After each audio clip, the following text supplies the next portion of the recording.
Hello student, ছাত্রমিত্র mathematics. এখন যে আমরা অঙ্কটা সলভ করছি নবম শ্রেণী কোষে দেখি 21 এর সাথে থেকে অঙ্কটা আমরা সলভ করছি। দেখো অঙ্কটা কি আছে, log x by y minus z equals to log y by z minus x equals to log z by x minus y হয়। তাহলে দেখাতে হবে এক্স ওয়াই জেড সমান 1।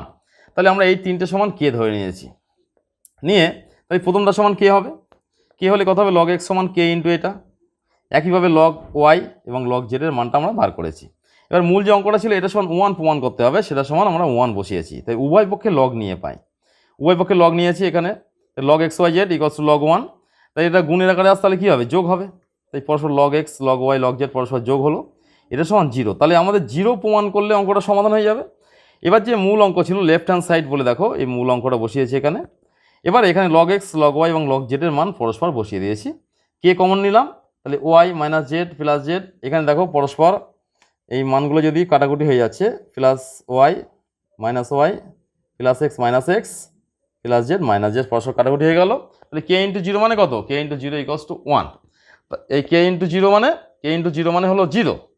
তাহলে আমাদের কী প্রমাণ করতে বলেছিলাম, লগ 1 সমান 0, যেটা প্রমাণ করতে হবে সেটাকে ভেঙে নিয়েছিলাম। তাহলে 0 হলো, 0 প্রমাণ করার কথা ছিল।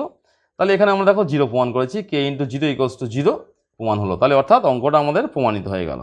তাহলে এইভাবে সহজ পদ্ধতিতে অঙ্ক শিখতে গেলে, জানতে গেলে এবং চ্যাপ্টার ওয়াইজ সলিউশন পেতে হলে আমাদের যে অ্যাপটা আছে ছাত্রমিত্র অ্যাপ, সেটাকে ইনস্টল করতে হবে। তাহলে সহজ পদ্ধতিতে সহজভাবে অঙ্কগুলো তুমি শিখতে পারবে।